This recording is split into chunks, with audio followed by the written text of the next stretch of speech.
My name is Alina. I am 26 years old. I come from a small town in Ukraine. I used to dream of living in another country, a place where I could feel free and safe. When the war started in my country, everything changed. My father lost his job. My mother was scared all the time. I used to work in a small cafe, but it closed. We had no money.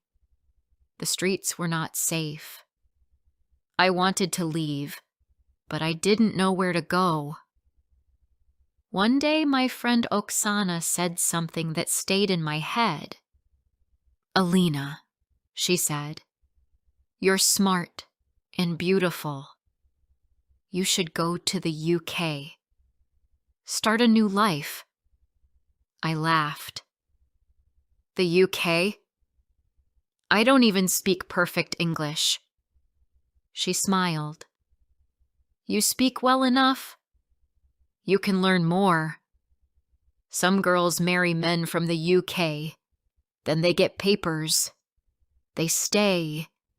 They build a better life." I didn't say anything that day, but that night, I kept thinking about it. I opened my phone and searched for stories. Some were sad. Some were full of hope. I didn't want to marry a stranger, but I also didn't want to live in fear anymore. A few weeks later, I joined an online group for people learning English. I met someone there. His name was James. He was from England. He was 38 years old, 12 years older than me, but he seemed kind. He asked about my country.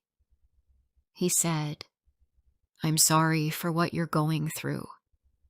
We started chatting every day. He sent pictures of his home, a quiet village near Manchester, a small garden, a dog, warm tea. It looked peaceful. I imagined myself there, drinking tea, feeling safe. One day he said, "I wish I could help you, Alina." I said nothing. Then he wrote, "Would you ever come to the UK?" I replied slowly, "Yes, one day, if it's possible." He asked, "If you had a visa, would you come live with me?" I froze. My heart beat fast. "Are you serious?" I typed. "Yes," he said. "You're special. Maybe we could get married. You would be safe. I would not be alone." I didn't know what to say. I looked at my screen for a long time. That night, I didn't sleep. My mind was full of questions. Was he kind? Would he hurt me? Did I really want this? But I also thought of my parents, of our broken windows, of the nights we stayed in the dark. So I said yes. We made a plan. I applied for a tourist visa. He wrote an invitation letter. He said he would take care of me. When I got the visa, my parents cried. "Are you sure?" my mother asked. I said yes, but my voice was small. When I arrived in the UK, James met me at the airport. He held a sign with my name. He smiled. He gave me a warm jacket. "You must be cold," he said. His voice was soft. His hands were gentle. For a moment, I felt safe. His home was simple. One bedroom, a small kitchen. He had an old dog named Max. The first night he made soup. I was too tired to eat, but I said thank you. The next morning he asked, "Would you marry me, Alina?" "So soon?" I said, "Can we wait a little?" He nodded. "Of course." We spent days together. He showed me the town. He taught me to make tea the British way. I helped him clean the house. He said, "You make this place feel warm." But something felt strange. He never let me go out alone. He said, "It's dangerous. You don't know this place." He didn't want me to get a job. He said, "I can take care of you." He watched my phone sometimes. He asked, "Who are you talking to?" I started to feel small again. After 1 month, he said, "We should get married now. It's better for your papers." I didn't want to marry so fast, but I thought of my future. I thought of my parents. I said yes. We had a small ceremony. No friends. No flowers. Just a paper. Just a promise. When we came home, he said, "Now you are my wife. You belong here." His voice had changed. I looked at him and felt cold. I smiled, but inside, I was afraid. Days passed. He stopped being kind. He stopped saying please or thank you. When I wanted to call my mother, he said, "You talked to her yesterday." When I said I wanted to study English in the local school, he said, "Why? You don't need that." I missed the sun. I missed the sound of my language. I missed laughing. One evening, I made borscht. It's a soup from my country. He looked at it and said, "What's this red mess?" I said softly, "It's our traditional soup. I wanted to share it with you." He pushed the bowl away. "Don't cook weird food again," he said. I cleaned the kitchen in silence. That night, I cried in the bathroom. I didn't want him to hear me. I looked at my face in the mirror. I didn't know who I was anymore. Was this the new life I wanted? Was this freedom? The next day, I opened my phone. I wrote a message to Oksana. "I think I made a mistake." She replied, "You are strong. Don't forget who you are." But I felt weak. I didn't want to go back to Ukraine. I didn't want to stay here. I felt stuck. And I was married now, to a man who gave me papers, but took my voice. Before I continue my story, I want to ask you something. Where are you listening from?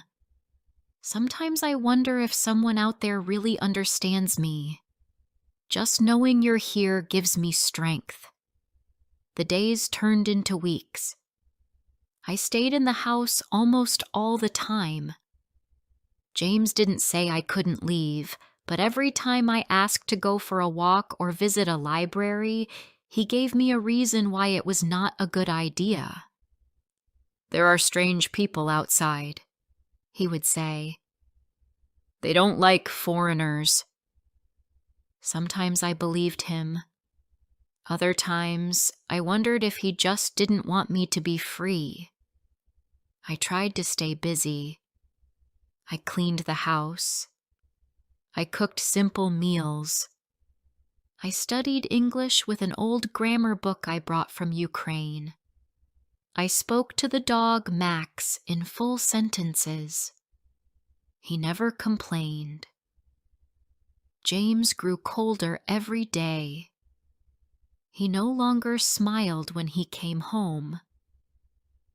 If I asked how his day was, he would say, "Tiring. Don't bother me now."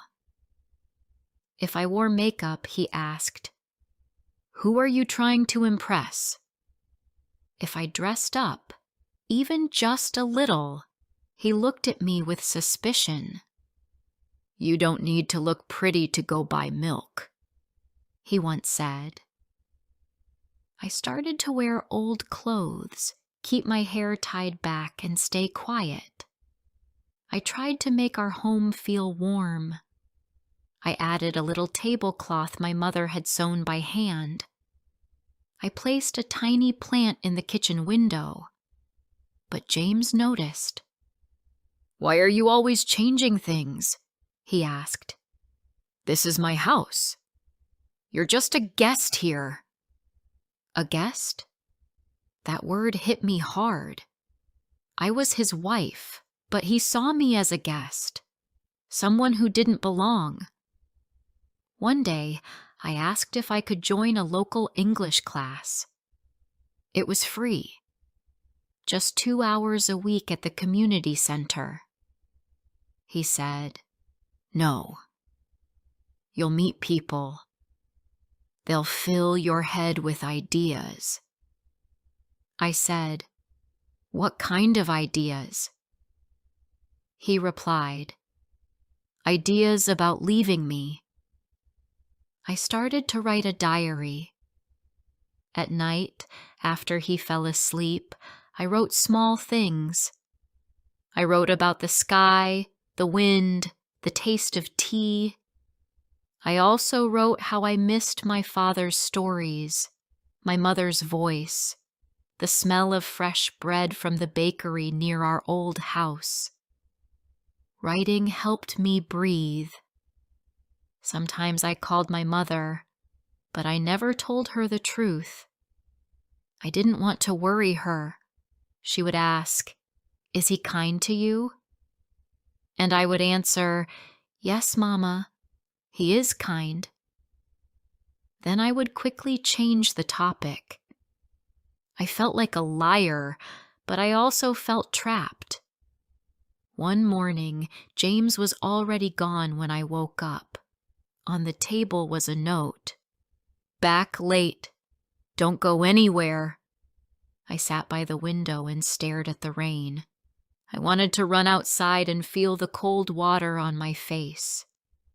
I wanted to walk to the town center, look at people, hear voices, feel alive. That afternoon, I made a decision. I took my coat and left the house. My hands were shaking. I didn't take the main road. I walked through quiet streets, past old shops and red phone boxes. Everything looked like a postcard, but inside me, everything felt blurry. I reached the library. I went in. It smelled of old paper and silence. I saw a shelf marked Easy English Books. I picked one and sat down. For the first time in weeks, I felt like myself. A woman sat near me. She smiled and said, "Hello." I smiled back, unsure if I should talk. She introduced herself. Her name was Nora. She worked at the library. She asked where I was from. When I said Ukraine, her eyes became soft. "Are you okay here?" she asked gently. I wanted to say no. I wanted to tell her everything. But I only said, "I'm trying." We talked for a few minutes. She said, "There's an English class here on Thursdays. Very friendly. You should come."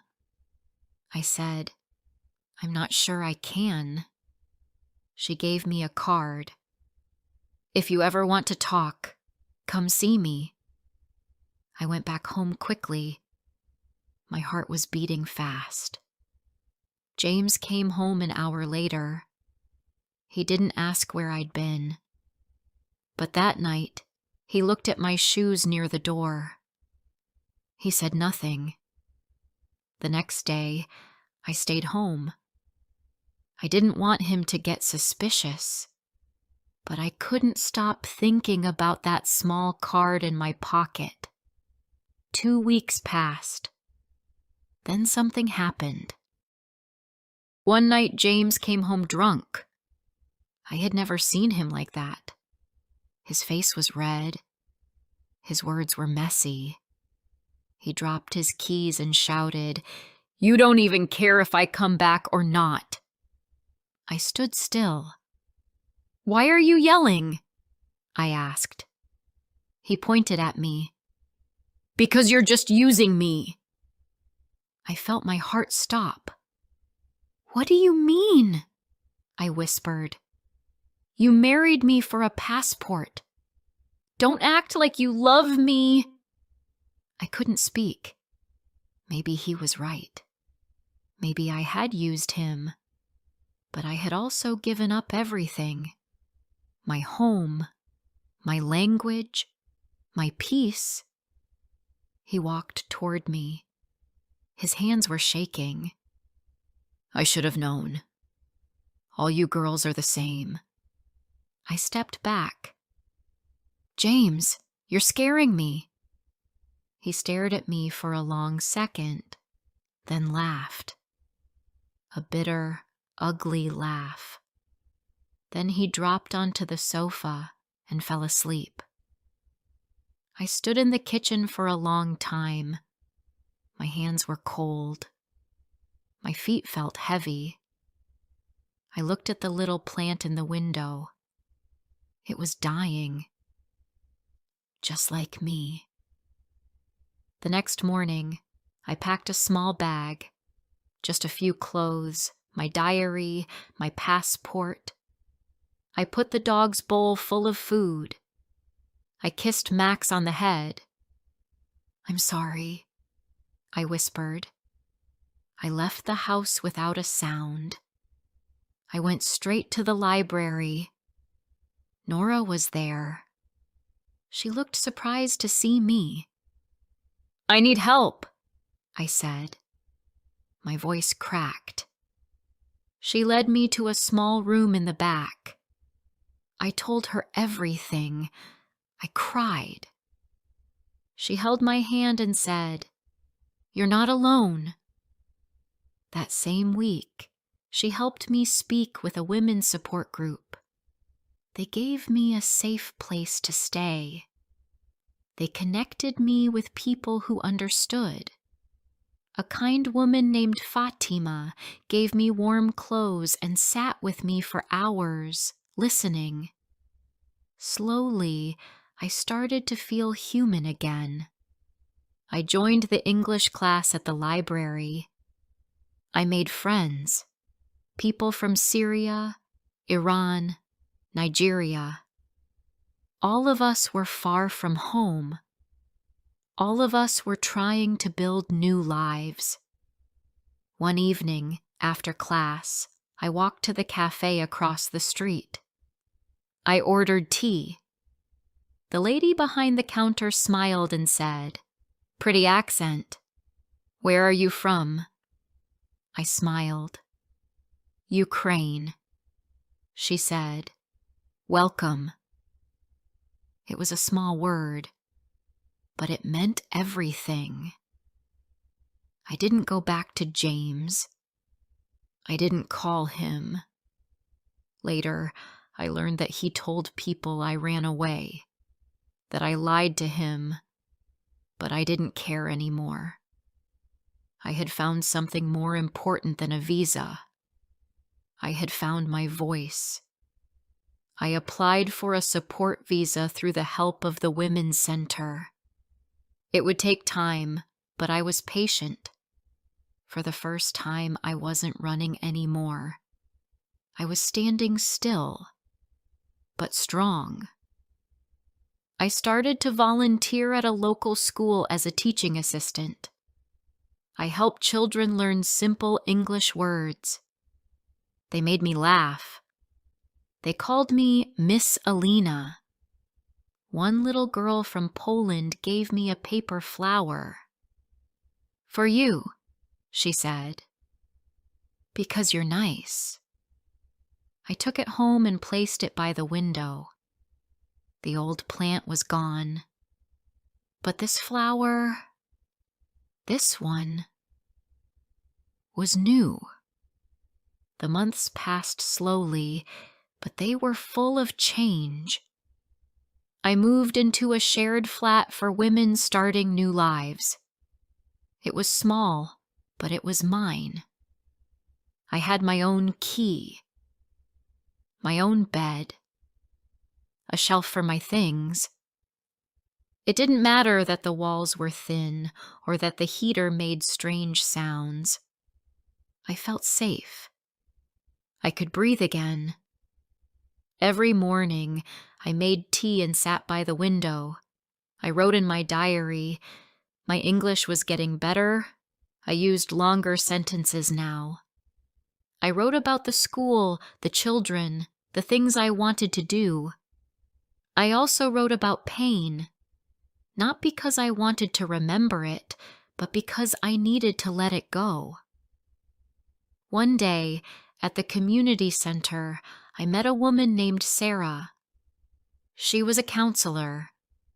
She asked me if I wanted to join a group for immigrant women who had left hard marriages. At first, I said no. I didn't think I belonged there. I felt ashamed. But she said something I never forgot. Healing starts when we stop hiding. So I joined. The first meeting, I said nothing. I just listened. One woman talked about how her husband locked her phone away. Another said her partner never hit her, but made her feel small every day. I listened and realized I was not alone. I was not weak. What happened to me had a name, and it wasn't love. I started speaking more in the next meetings. I told them about James, about how he smiled in the beginning, then slowly took my choices away, about how I lost myself while trying to survive. After I spoke, the room was quiet. Then someone whispered, "Thank you." Another woman took my hand. No one judged me. They saw me. And for the first time in a long time, I felt seen. At the library, I continued to study. I started helping new girls who had just arrived. I told them where to find the free English classes, how to fill out forms, where to get warm clothes. I remembered how lost I had felt in the beginning. I didn't want anyone else to feel like that. One afternoon, I saw Nora again, the librarian who helped me on the day I left James. I gave her a small bag of tea from my country. She smiled and said, "You're glowing now, Alina." I laughed. "I feel lighter," she said. "You're doing more than surviving. You're living." My visa process was slow, but moving. With the help of the center and some kind legal workers, I applied for a domestic safety pathway visa. It allowed me to stay in the country while my case was reviewed. It was not easy. I had to write statements, answer questions, tell my story again and again. But I didn't cry this time.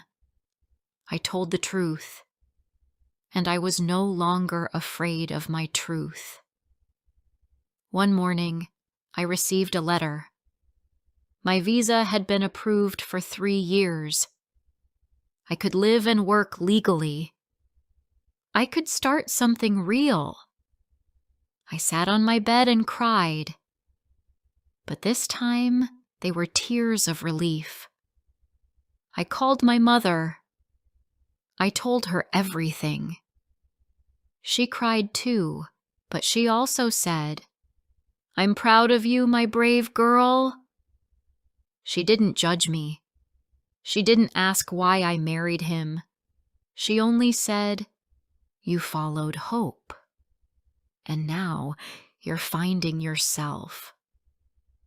I still remember James, not with hate, but with a kind of quiet sadness. Sometimes I wondered if he ever thought of me, if he regretted how he treated me, but I didn't wait for answers. I didn't need anything from him anymore. One day, while I was volunteering at the school, the head teacher called me into her office. I was nervous. I thought maybe I made a mistake. But she smiled and said, "Alina, would you like to train as a classroom assistant? We think you'd be very good." I didn't know what to say. I had never been offered something like this before. A future. A chance. I nodded and said, "Yes, I would love to." I started training that month. I learned how to help children with reading, how to keep them safe, how to make lessons fun. The kids liked me. They laughed when I made mistakes in English, and they helped me learn. One little boy with big eyes once said, "Miss, you talk funny." I smiled and said, "That's because I'm learning. Like you." He grinned and gave me a thumbs up. One weekend, I went to the park. The sun was out. Families were walking. I sat on a bench and watched. A little girl was flying a kite. It reminded me of home, of Sundays with my father, running through fields, chasing the wind. I closed my eyes and smiled. I wasn't home, but I wasn't lost anymore. In the evenings, I started to bake. Nothing special, just small cookies or warm bread. It reminded me of my mother's kitchen. Sometimes I brought the treats to the school. The teachers thanked me. One said, "You should open a bakery." I laughed. Maybe one day. I wrote down dreams in a notebook. Open a small bakery. Study for a real teaching job. Travel one day. Fall in love again. But slowly and with someone kind. I didn't know if all of it would come true, but the dreams felt mine now, not borrowed, not paid for with silence. One rainy night, I went back through my old messages. I found the very first one James had sent me. Just a simple hi. I stared at it for a moment. Then I deleted the whole thread. I closed the phone and stood up. I walked to the window. The rain tapped softly against the glass. I made a cup of tea and stood there, breathing in the steam. I thought about the girl who had arrived in this country months ago, scared and quiet, holding her bag tightly. I wanted to hug her. I wanted to say, "You'll be okay. You'll get through it. You'll find your way.